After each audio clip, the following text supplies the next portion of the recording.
Hello, everybody. Welcome to Rock, Paper, Hand Grenades. I'm Matt Connarton, and as always, appropriately, very appropriately, to my right, because for him to be to my left would be strange. It would be strange and false advertising. The Honorable Gary S. Hopper, probably in some alternate universe somewhere. You probably are to my left. Well, actually, if you go far enough to the left, come back to the you right. come back to the right. Yeah, that's deep. It's wicked deep. It's deep, man. And anyway, let's see what's going on today. We have Ross, the Honorable Ross Terrio, with us today, who is running for both state representative and school board, or two school different board elections, and yeah. two different elections. But thanks for having me on, guys. Yeah. It's always good to see you, Okay, Matt. that's enough from you. And then, what are you running for? right now, state rep. State rep. Okay, so that's coming Tuesday. Tuesday, September 17th. September Special 17th. election. Please get out and there vote for the people of Manchester, Ward 7. Special election. And I need you guys' help. Please come to the polls on Tuesday and hold signs or anything that you can do. Why do they call them Poles? Why not they call them the Irish? Why does it have to be Poles? It's Polls, polls. That clears a lot up. Okay, sorry. Continue. I see, said the blind man. There's a Polish joke in there somewhere, but Right. I There won't. couldn't be. I would never do that. But as you I know, married one of them people. did you? Yeah. Yeah. your wife's Polish? Yeah. And I'm Irish, so we didn't have to save up for the kids' college or nothing. So it was a benefit. Excellent. Yeah. Let's see if I can aggravate everybody today. Hey, so anyway, I had a committee hearing yesterday up at the State House. I'm sorry. What, are you still on Fishing Game? Judiciary. Okay. And I didn't put two and two together till I got home, but Peter Sullivan's on my committee, Judiciary, and he's a state rep from Manchester. Okay, Ward 3, I believe, right down the street. And I like him. I get along with him. And but my friend Al Baldessaro, state rep from Londonderry. Oh, I know what happened. Okay, he had a wedding. Oh, I know what happened. Okay, and I was the MC for the wedding, which I had never done before, but I had a lot of fun doing it. And DJ or MC? MC. You weren't like scratching or anything. That'd be awesome. My name's Gary Gary Hopper. That'd be great. And then I'd forget the lyrics like halfway through. Yeah. And anyway, so just as What would be his hip hop name though? Like Right. G Hop. G-Hop, Well, I like that, actually. It's actually pretty good, G-Hop. because Jeeper doesn't sound good. Yeah. No, it If doesn't. you use the last half of the name. Yeah, you should let us Right. name you. We'll go with G-Hop. Yeah, okay. Anyway, for those people who are too young to know what a shotgun wedding is back in the day when a guy and a girl got together and the guy instigated pregnancy. Mm. He was responsible for that woman and that child financially and everything else, and it was talked about the father of the girl showing up with a shotgun and requiring that gentleman to marry his daughter, which would be the honorable thing, because he's responsible. We've gotten away from that. Nobody's responsible for anything anymore. But anyway, that was called a shotgun wedding. So to play off that, John Burt, state rep from Goffstown, had the idea of having just kind of playing on that, and he borrowed some shotguns, and at Al's wedding, they have a really funny picture of Al sitting there like this with his hands folded, I saw that. and all his wife and the maids of honor standing there with shotguns. And the problem is that the Democrats got a hold of the pictures and started making negative comments about it. Oh, really? So Al was Pete upset. posted it on his Facebook, Pete Sullivan, and said something about there's something Freudian going on here. And the problem when you post something on Facebook, you can't tell if somebody's just kidding around, Right. or if it's if it's vindictive or anything else. There's no context. Or to it's deep, maybe. Yeah, or probably not. But then a friend of his said something about Al's wife, which is like, why? I mean, they got married. She's a nice lady. Al's a nice guy. You might not agree with him, but he's a nice guy. And so they started trashing Al's new wife, Judy. Oh. Uh-oh. That's I mean, not nice. really bad too. Uh-oh. And so Not good. I didn't see that part. Yeah, so whether or not Pete intended it or not, what he said was kind of like, you could take it either way, but what she said was vicious. And what he should have done is delete it immediately. Yeah. Because I have friends that start attacking each other on my Facebook, and I just delete them. And if it gets too bad, I delete the post entirely. Because I don't like people attacking each other. I like people arguing over ideas. That's fun. So anyway, yesterday I hadn't really put the two pieces of the puzzle together because I really don't get my head all wrapped up in who's arguing with who. And I was leaving my committee room yesterday with my grandson Damon, who's homeschooled. He was with me for 2 hours during the hearings. And I'm walking down the thing, and I see Al Baldessaro waiting outside my committee room. And as I got home, I says, "Whoa! I wonder if he's there to confront Pete." Oh. Then I double checked who did what to who and all that stuff, and so maybe that was what's going on. So I don't know what happened with that. I got a phone call into to Al to ask him what was going on, and Pete really should apologize. That was totally uncalled for, but.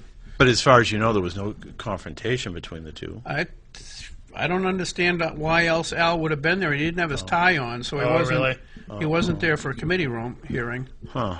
He had a suit jacket on, so I don't think he was there to punch somebody out. But And Al's a pretty straightforward person. oh, he's very not, straightforward. Yeah, Is definitely a strong suit. He speaks his mind, and he's Italian, and he can be hot-blooded. Is that redundant? What? Which part? Speaking your mind and being Italian? Not necessarily. Because, like, if you're Italian and you're in the mob, you can't always speak your mind. Okay. But if you're Italian and you're in the Marines like Al, you can't help but speak your mind. Yeah. Yeah, well, unless maybe if you're talking to your commanding officer or something, then you got to be a little careful about speaking your mind. Al had been in the Marine Corps many years. I think he retired. Yeah. But anyway, so that was going on with that. I think Pete probably should apologize to Al and have deleted that right away after that with the woman a woman from Manchester. I've forgotten her But name.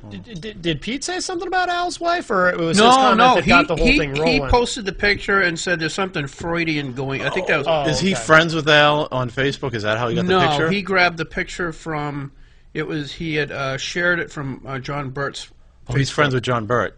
Yes. Okay. So he shared that picture and then commented on it. Yeah. And you could have taken his comment both ways, just as a joke, or which isn't too bad. But the comment after that from a friend of his was vicious. It was absolutely uncalled for and profoundly disrespectful and has no place in the political discourse, so to speak.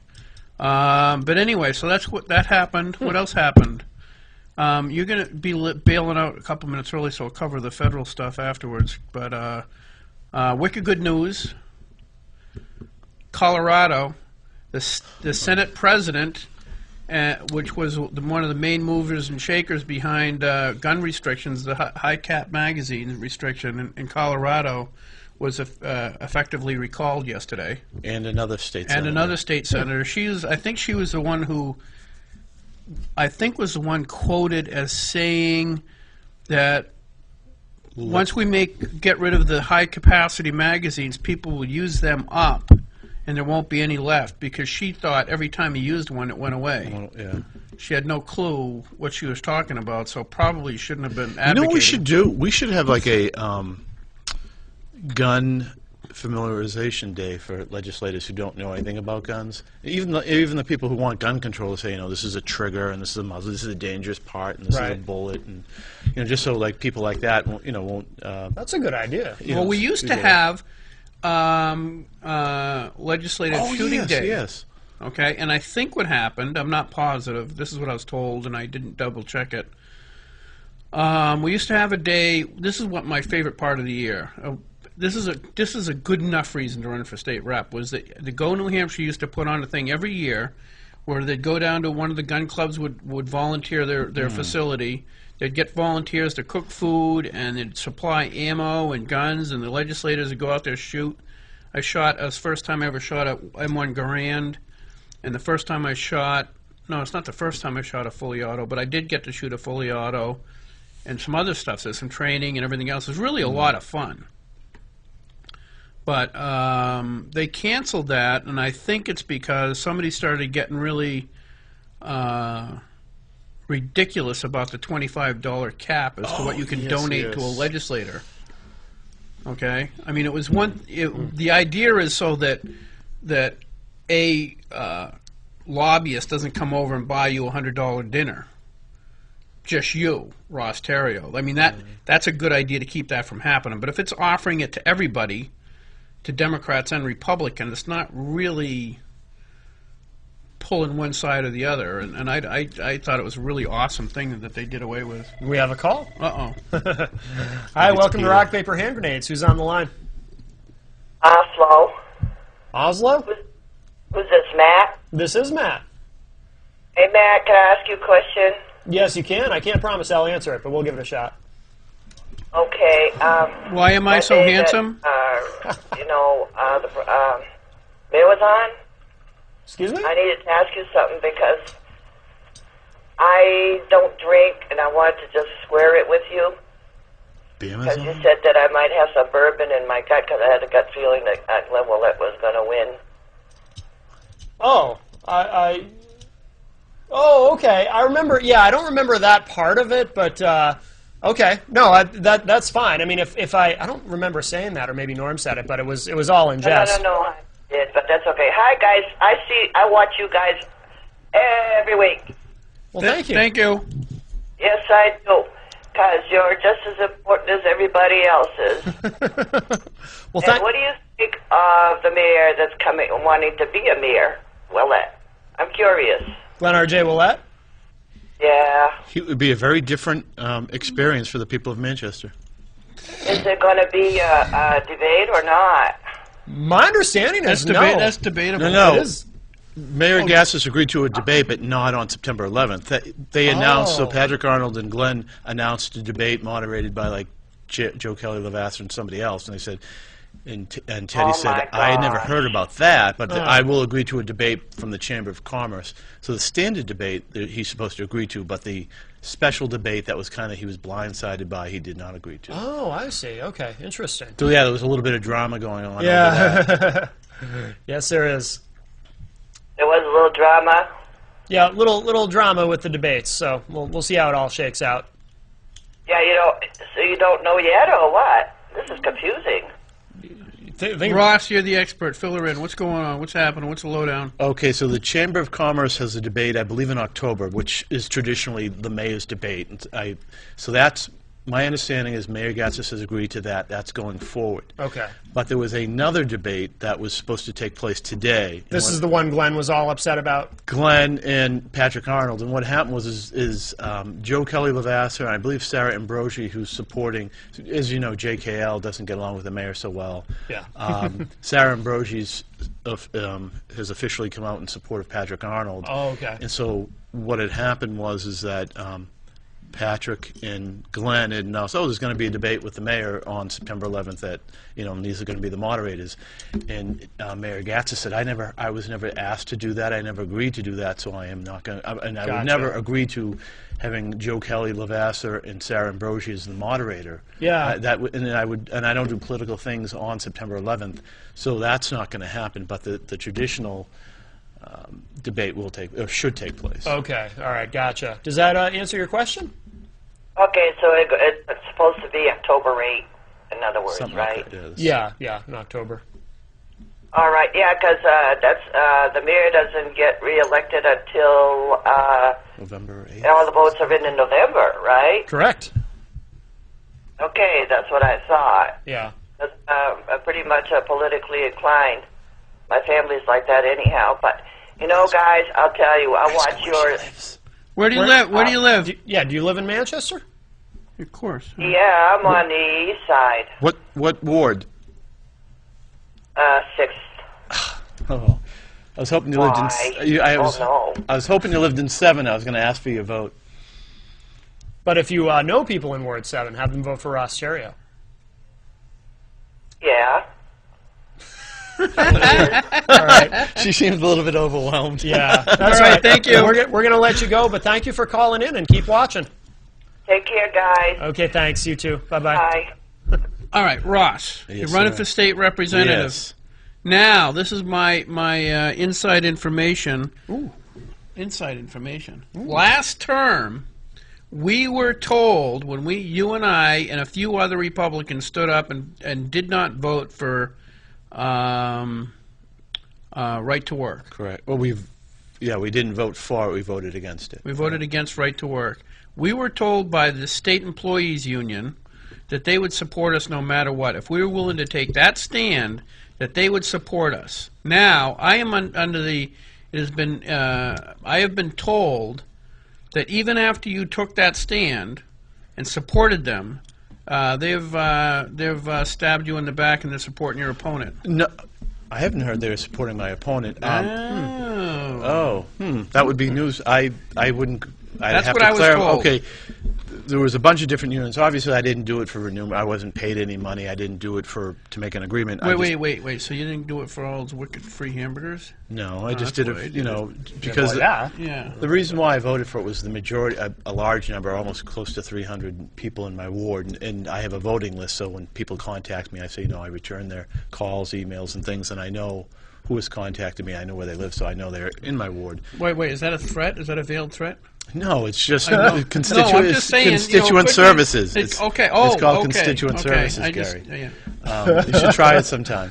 So, anyways, I had about close to 300 people in my ward contact me and ask to vote that way. So I did. So, anyways, some unions the Teamsters have been extremely supportive. And some of the other building trades. Some of the unions have taken a more hands-off approach. I'll give you an example, but I don't know of any unions that are actively supporting my opponent, but I guess I'd have to do more research. I'll give you an example. There was a special election in Ward 2 in the spring, and the two people, there was a person, the Democrat who was in the union, and the Republican who was a former union member and had voted for right to work. The unions came out really hard against, so they were actively supporting his opponent. But in my situation, I think they're taking a more hands-off approach. I don't think nobody has endorsed me or gone overboard supporting me, but I don't think they've done the same either for my opponent. Okay, well, but I'd have to. I'm surprised. Check into yeah, that. Where did you hear that? I can't reveal my sources. Huh? I'd be surprised. I didn't know that. The SEA had. I would be surprised, but I guess I'll have to look into it. Because maybe they don't like you because you stand on Second Amendment. I don't think they care about the Second Amendment. Yeah, they do. You think so? Oh, yeah, they do. This SEA was the two heads of the SEA, or two of the bigwigs of the SEA, were up there at that Bloomberg rally reading off names of people that have been killed since Sandy Hook, including the terrorists that were shot by the police. They included those names, too. Yeah. And then and I thought it was a little bit. They did arrest somebody who, unfortunately, actually from my ward, there was a young woman who had been murdered by her husband in domestic violence, which was horrible. And I feel obviously he's in a lot of grief and sadness, but they shouldn't have. They were kind of being disrespectful to him, but. In this case, it was the husband had a domestic violence order against him. I don't know how he had I guess he didn't have to surrender his weapons, but they should have gone with the police. So this is not a situation of, like a mentally ill person stealing a gun. This was a domestic violence situation. What's that got to do with anything? No, we were just talking about what happened up in Concord. He was one of the gentlemen that was reading the names. Remember the guy got arrested? He was reading the names, and this guy started picking on him. The big guy. Yeah, the big guy started talking to him, and that he was from Manchester. Oh, that's the guy. Okay. Yeah. So, and I feel terrible for the guy. He lost his daughter. That's that's horrible to lose a child like that. They were being disrespectful to him, but. Yeah. Oh, I get that, but no, I was just the state employees unions getting their fingers in a lot of other things besides what they're supposed to be doing. Yeah, I think they should focus on state employee issues. And you're right. I am a firm believer in the Second Amendment. I trust most people to make the right. What about hand grenades? No, those are weapons of mass destruction. Uh-oh. I think the average person with training and education can be trusted with a firearm. Gary has training and education for the hand grenade, don't you, Gary? Right? You do, right? Don't you?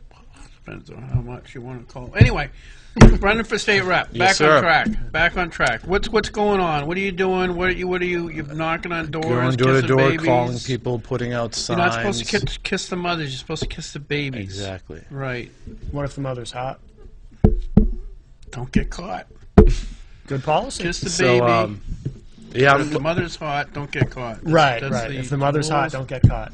I like it. so It's a little political thing you have to kind of try to remind yourself. yeah. you know, Of course, I yeah. did pride myself on constituent services. I always return phone calls, emails, and I also pride myself on, I won't name any names, but there are people who, state reps that I know personally, who will not talk to you if you're a member of the opposite party. So if you're a Democrat, you know, they won't talk to you because they're a Republican, or if you're a Republican, they won't talk to you from a Democrat. And I always said, you know, that's wrong.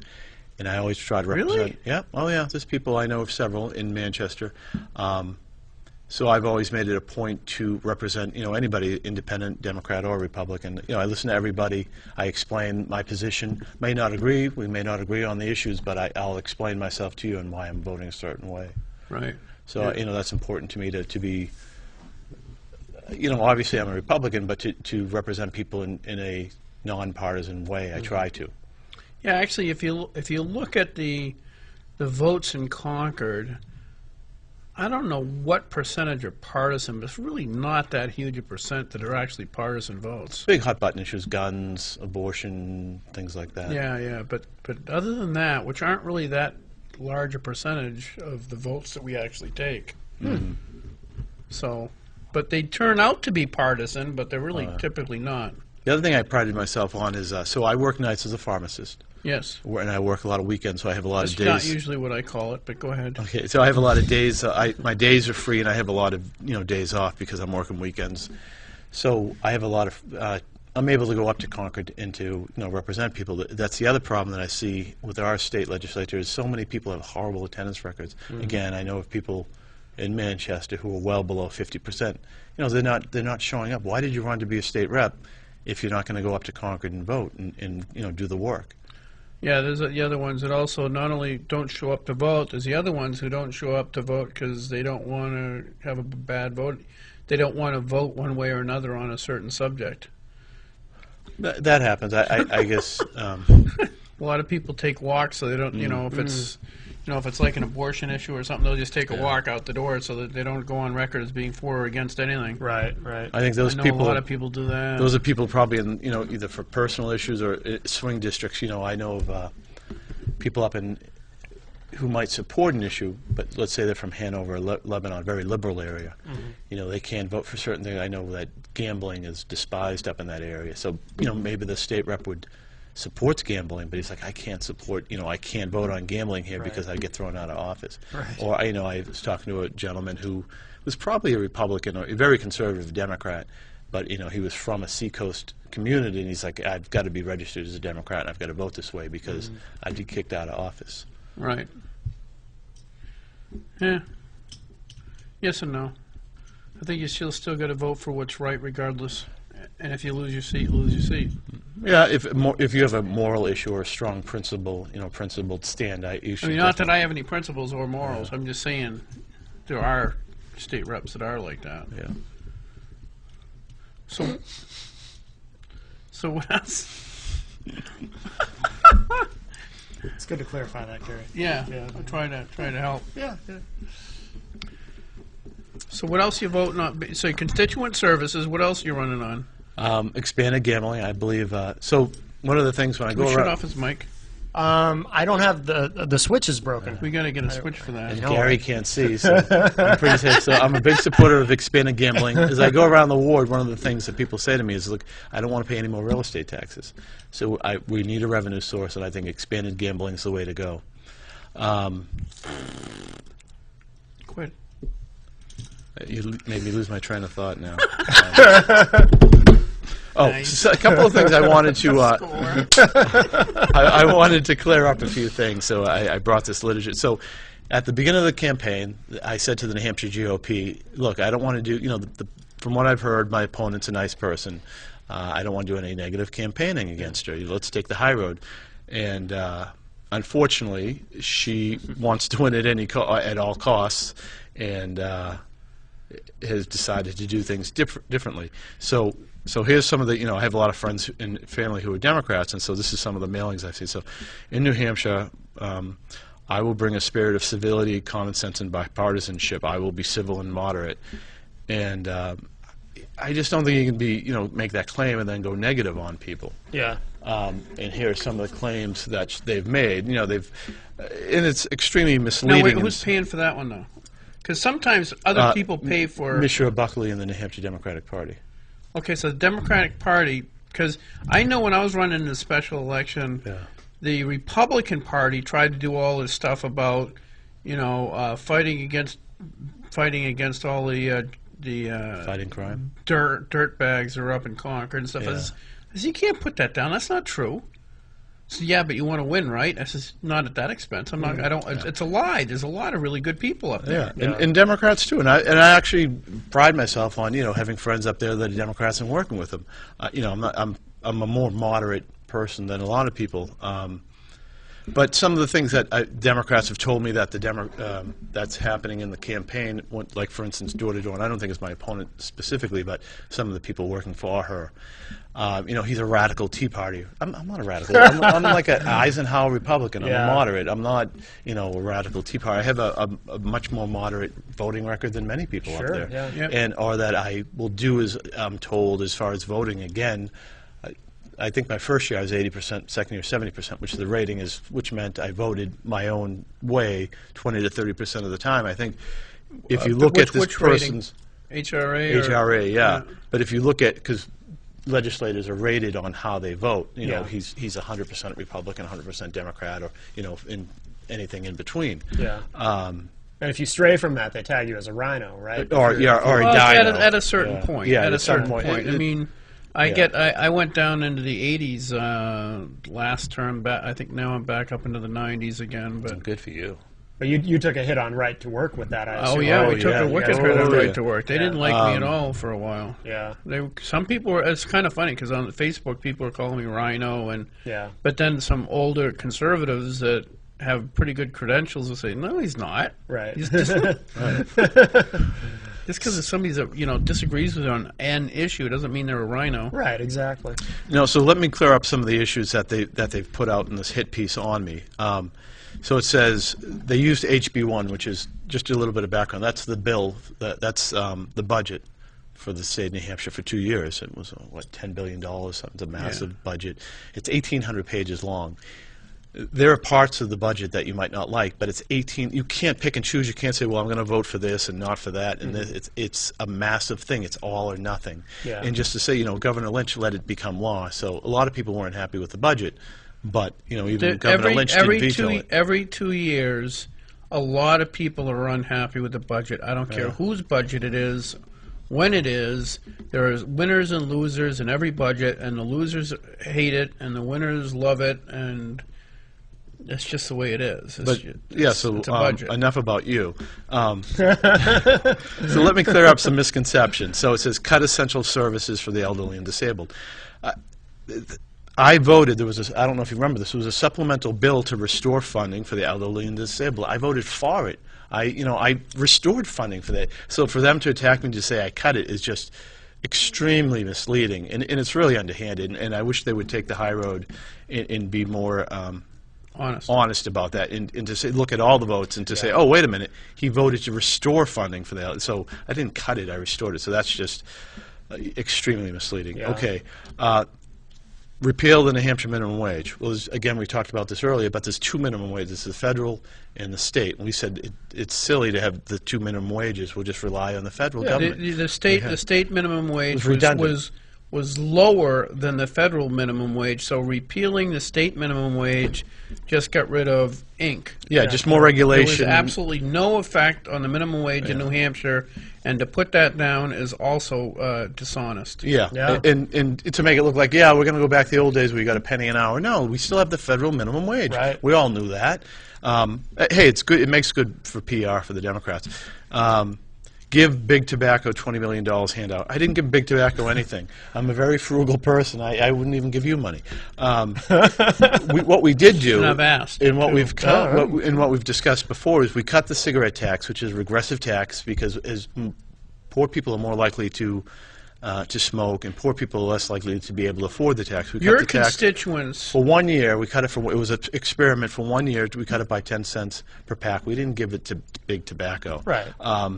And it sunset after a year. What the idea was to spur people from Massachusetts or Maine or Vermont to come here to spend more money, on gas, cigarettes. It's also the middle and lower income that are actually smoking. So a cigarette tax is not. If people always say we should tax the wealthy. Well, cigarette tax is a tax on the poor. That's what regressive means, but. What did this guy? This is revenge because we ruined his political prospects before, okay. if you remember. Okay, so and then let me go more into the mailing. Let's see, eliminated $50 million in state education aid. No. What we did is the Claremont decision, the New Hampshire Supreme Court is heavily involved in state education aid. We're getting tired of the court putting their 2 cents in. And what we wanted to do was a flexible plan. So what we were going to do was come up with a constitutional amendment that had to be voted on by the public.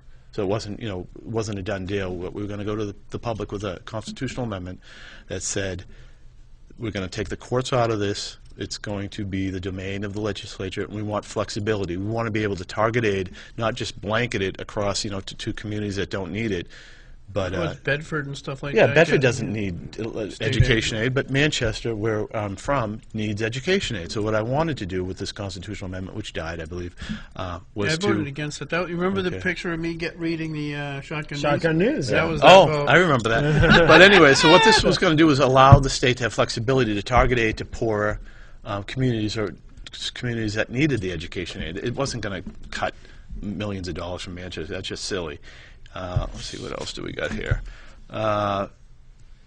So they're just basically lying about you. So if somebody is willing to lie to win, how possibly honorable could they be once they get there? Yeah, I mean, you got to be moderate and civil in your advertisement. To win at all costs, it's a bad way to start your political career. Well, the thing is and that's what we know we need up in Concord. People, I'm going to say anything, do anything to get, to win my point on a bill, on an election. And I don't know if it's necessarily my opponent that's doing this or just her advisors are telling her to do it. Well, that's what I was saying. I mean, her is face when the on Republican Party wanted to do all this aggressive anti-Concord stuff in my mailing, I said no.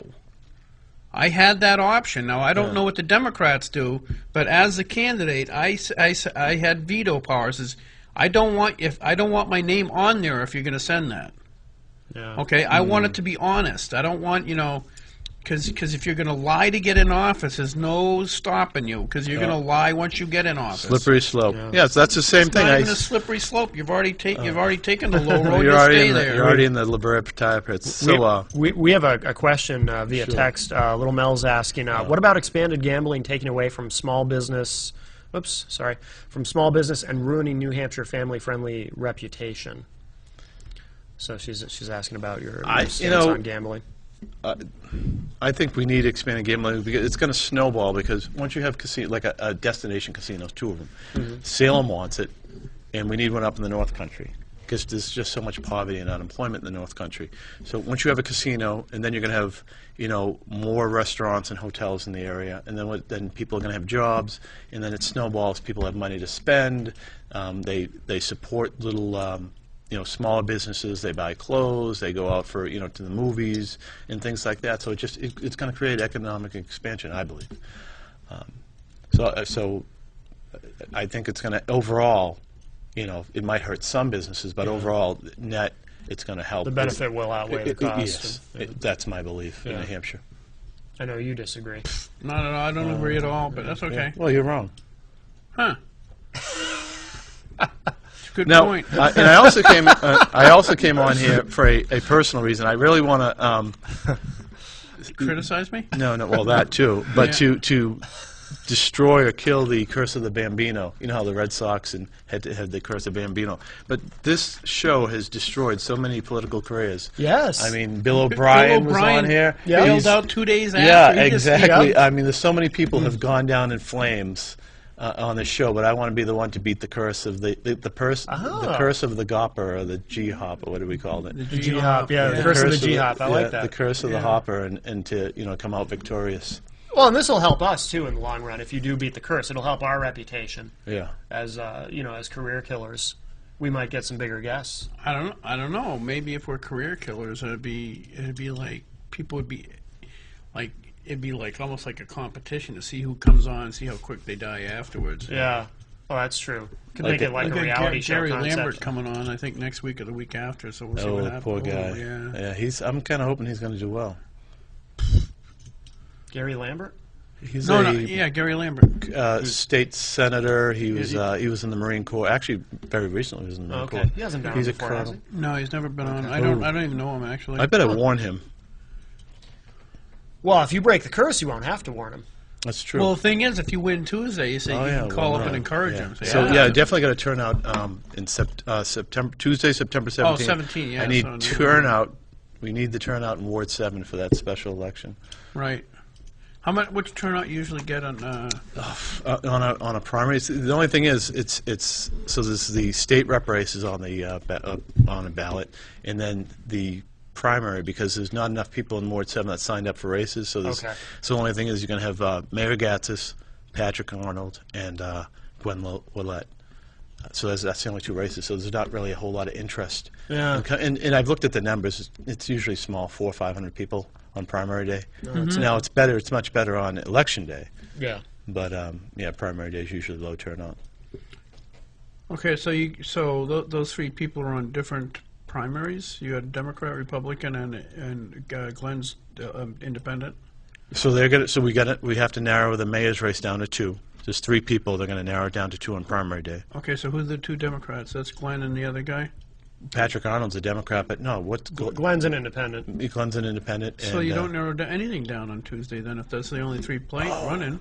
No, I'm pretty sure it's going to be narrowed down to 2. They're not going to let 3 people go into the general election. How can you not? If he's running as an independent, you got no choice. No, I think it's the top. It's going to be the top 2 vote getters. Okay. It's nonpartisan. I'm sorry. Let me step back. So it is state elections in Manchester are partisan still, as they should be. Right. But city elections are nonpartisan. So you don't know the. Everybody knows. So they clear out the chaff, the wheat from the chaff, the flotsam from the jetsam. Jetsons from the what? The flotsam from the jetsam. The Jetsons. Jetsam. It's a naval term. So when a ship sank, if you wanted something to save, you would jettison it. So that's jetsam because it had value. Flotsam just floats to the surface. It's something the that Jetsons had spaceships.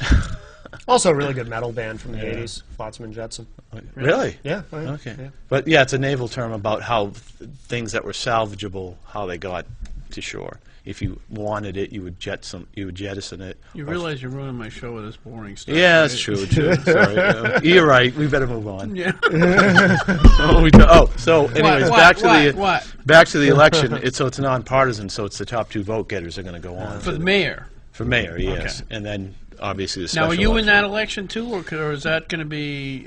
How many people you're running for school board? 2 people. 2 people run. Yeah. So you're in. So that's automatic, yeah. That's automatic. Yeah. So basically, your typical race, if there's 2 people in it, they automatically go to the general election, except for the at-large, so school board at-large and alderman at-large. There's 4 people.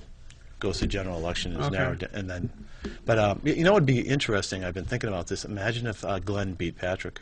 If that would be Battle of the Titans. That'd be huge. That'd be awesome. Glenn and against I like Mayor Patrick, Ted. but that'd be fascinating. I don't really know him. I think he's in trouble because he doesn't have a lot of money. He doesn't have a lot of name recognition, and I'm sure he's a nice guy. I don't know him personally. I think his age is hurting him. He's so young. He's only 30. 30, but not only that, but his.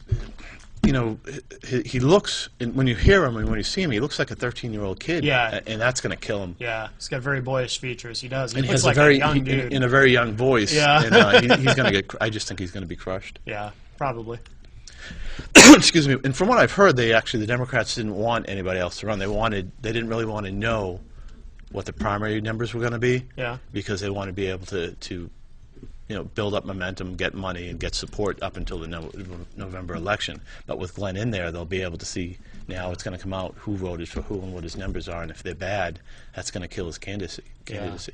But I would love for Glenn to be able to live to go. That'd be a great absolutely entertainment purposes. The People's Mayor, Glenn R.J. Willett. Is that what he calls himself? The People's Mayor, yeah. He's already calling himself the mayor? That's always been his thing. He's always called himself the People's Mayor. Because he ran before. He ran in 2008. What did he run for? Mayor.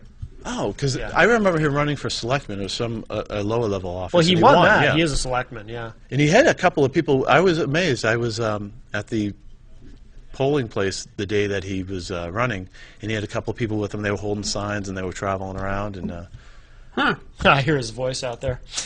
He's a loud talker. He's going to come in here and hit you. He's going to pummel you. Glenn loves me. Well, except on the days that he hates me. Are you two really friends? No, I love Glenn. I love Glenn. I respect him very much. But sometimes I make him angry. Because every time he talks about you, he's angry. So I didn't think he liked you. Right. He takes me too seriously because he takes himself too seriously, and I've had a lot of fun at his expense. But I do love the guy. But is that reciprocated? I think so. Okay. I think he loves me. Okay, I thought he was angry with you. Oh, I'm sure he is. But you can be angry at someone and still love them. I think deep down he loves me. Kind of like Gary. He loves me too? That's good. So what else? So anyway, the Democrats are really trashing you. Oh, they're slamming me. It's unfortunate, but they're outspending me too, probably like 10 to 1. Are they really? Oh yeah, they're just. Yeah. I mean, there's like 7 mailings, probably to over 1,000 people. That's got to be probably close to $500 a mailing, and plus this is Has the Republican expensive Party literature. offered to help you? Oh, they are, but it's a lot less. It's a lot smaller scale. But I'm sure they've spent well over $3,000 here just on mail. Yeah. Wow. Do you think hypothetically would you get more help from the party if you were more conservative because you're? I think not from the party. The party goes by what their probabilities are. Really. Yeah. And there is a Democratic advantage in my ward, but what's hurt me personally in the race is some of these ancillary groups, the issue groups because of my voting record, they're unhappy with it and they won't help out. Okay. Yeah, like for instance, our guest last week was Greg Moore. Oh yeah, Greg, good guy. And he's for AFP. Americans for Prosperity. They're not about to support him because we both voted against right to work. Right. That's their big issue. So I think sometimes it seems like their only issue, which is ridiculous when you consider that the employees that are in the state that are members of the union, regular employees, not state employees, but regular run-of-the-mill. It's only like 1% of the working population is actually union. It's not even an issue in New Hampshire. It's not. It's 12%, but 9 of it's public employees. Only 3% is private. I thought it was 1% was private employees. I thought it was 3%. I thought it was 1. It's small. Either way, it's a small number. Yeah, it's not. We actually have less union employees than some right to work states. Oh yeah, I'm sure. So we just don't have a lot of union members in New Hampshire. Yeah. So it's not really. It's kind of a moot point. It's really almost irrelevant. But AFP's chairman is who did he say? David Koch, and they're very anti-union. Yeah, he said he's on the board. Oh, he's on the board. Okay. Yeah, he's wicked anti-union. Yeah. I mean that's basically I think what the organization does primarily. And I don't really have a dog in the fight. I mean. The reason why I did it was really constituent services because I had about 300 people from my ward say, please vote this way. Right. I'm not in a union. And to make sure the voters understand, the people of Manchester understand the amount of pressure Ross and I receive from the Republican Party and leadership to try to get us to turn the other. To at least walk out and or vote for it was amazing. There was constant people calling us and emailing Facebook messages, saying bad things to you, letters. Constant, absolutely constant. So for him to, and I don't like complimenting him because I don't like the guy, but for him to have stood up to all that and still voted against right to work for his constituents shows you what character he actually has as opposed to what he's being said to have had by his opponent. So yeah, it's unfortunate, and it was a huge amount of pressure. And I figured if I can stand up to that pressure, I can do a good job representing people in Ward 7. I'm not going to substitute my own agenda for what they want. Yeah. Right.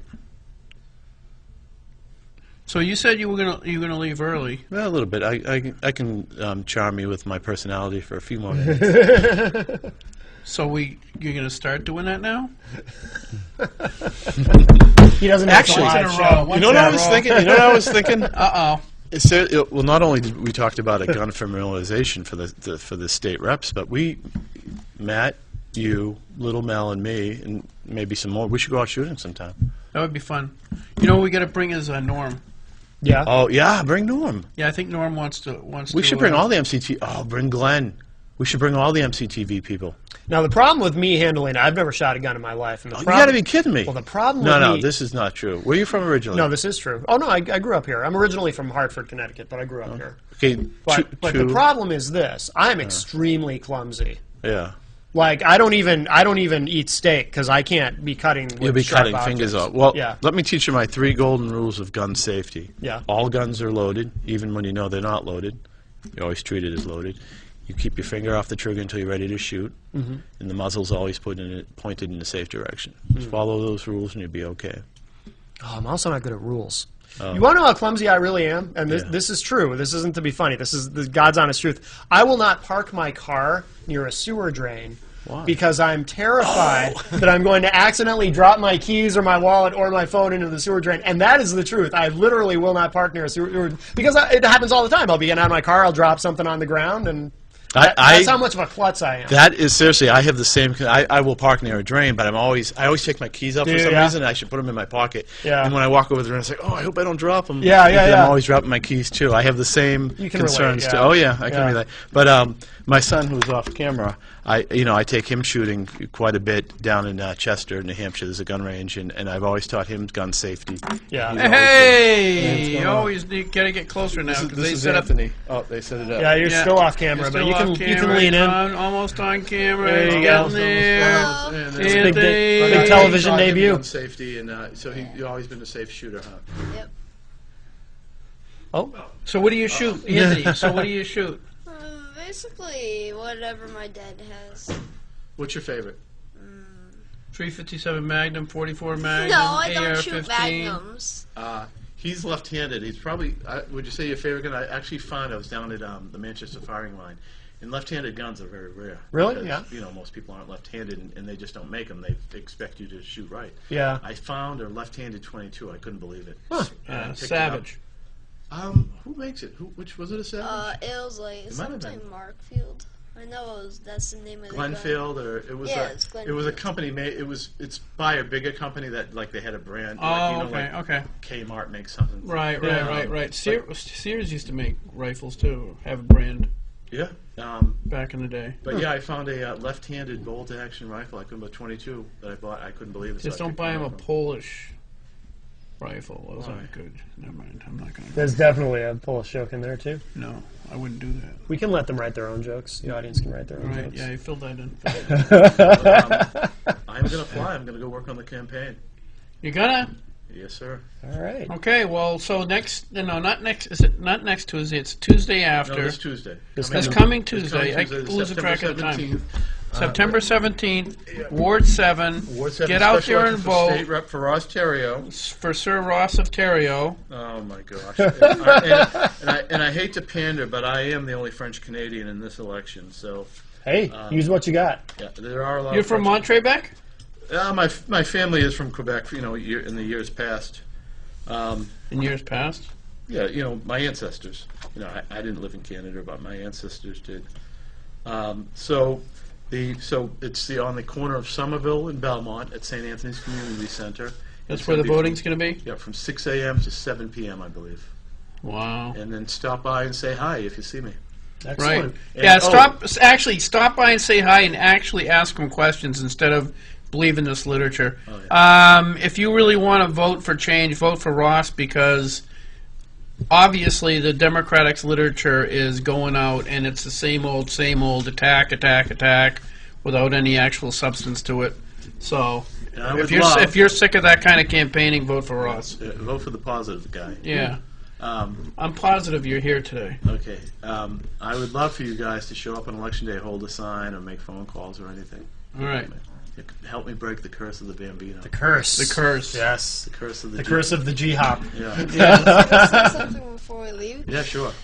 That is more childish than my arguments with my friends. What they wrote about him on those cards. Yeah, thank you. Oh, well done. Thanks, Ross. Thank you, Gary. Thank you, Ross. Why can't you get this kid to run instead? I will when he gets older. Yeah, there you go. We'll see you guys. Have a good day. Good luck. Keep up the good work. Thank you, Ross. Bye. Good luck. All right, so Ross Terrio and his son are leaving us, and we only have a couple minutes We left. only on the have show 3 minutes anyway. left. 10 minutes. No, No, three. not really. 3 or 4. Yeah. So anyway, what I wanted to cover was the Syrian thing. Yeah. I like Syrian bread. I like Syrian bread too, but it was just it seems like our Kerry, Yeah. Secretary of State, just blew it. Well, He said that that the people that were fighting against the Syrian regime were moderate, and then Putin called him a liar. yeah. And whoops! I guess Putin's right. I mean, it's like The whole thing's a mess. it's a wicked mess. Just a mess. But Putin may have given us a way out. He may have given us a way out, but he made our Secretary of State look like a moron. Yeah, I know. And he makes Obama look like he's got the cojones of a chipmunk. Yeah. But The whole thing's a the disaster. whole thing's a disaster. The lesson from that is, and I think I might have said it last week, was years ago my daughter Anna, who was like 3 or 4, we were at a Chinese restaurant. She said to me, I said to her, I said, if you keep acting like that, I'm going to have to take you out of the restaurant. Mm-hmm. Okay? Well, the thing is, when you make a threat like that, you have to be able to carry it through. Right. So you have to think the threat through. Right. You don't just say it as a threat without carrying it through, Yeah, exactly. or without thinking about the consequences. So the consequences were that I ended up not eating Chinese food that day. Yeah. Yeah. Okay, because I had to follow through, and I sat outside, and my wife and a friend of ours sat there and finished their Chinese food. I'm outside with my pain-in-the-butt daughter. Did you get a doggy bag at least? No, I don't think I get anything out of it. Oh. So, that's when I was in my 20s or early 30s. So Yeah. you would think that the President of the United States, if he didn't think about it himself, should have had advisors that thought about it for him, not to draw a line that you can't follow through with rationally. Yeah, the red line. He used that phrase. He used a red line. He should have never used it. I agree. He should have said, he could have easily said something like, if they start using chemical weapons on their own people, we will be right on the front of the spearhead, going to the UN and trying to get sanctions. Something. He could have kept it ambiguous. He could have kept it ambiguous enough so that he didn't have to back down, because all you're doing in that situation. I used the analogy on Facebook the other day. I said it's like yelling at your my grandson says, if you leave your shoes in the living room again and don't put them away, you're not going to be playing any video games for the rest of the week. Mm-hmm. Now, if you say that, you have to follow through. Yeah. And guess what his brothers do when he's not looking? They put his shoes in the middle of the living room. Right. Why? Because they can get him back for something he did. Right. Yeah. And I think that's what's going on in Syria. I think it's the Al-Qaeda and the Muslim Brotherhood, or whoever the heck we're inadvertently supporting, or could have easily killed those people. You know what I mean? So it was just, I think it's just unbelievable screw up by the President of the United States and his lovely Secretary of State. Yeah. It was a debacle. No, I agree. I don't like the way they've handled it one bit. But I am glad we're not going into Syria because... We think we're not. I mean, are we even sure? I don't know. We're going to have to draw a red line or something. We should draw a red line right now. We should. I think right on this program, Matt and I are drawing a red line. All right. Take that, whoever. And we'll see you beyond that red line next week. Bye, everybody.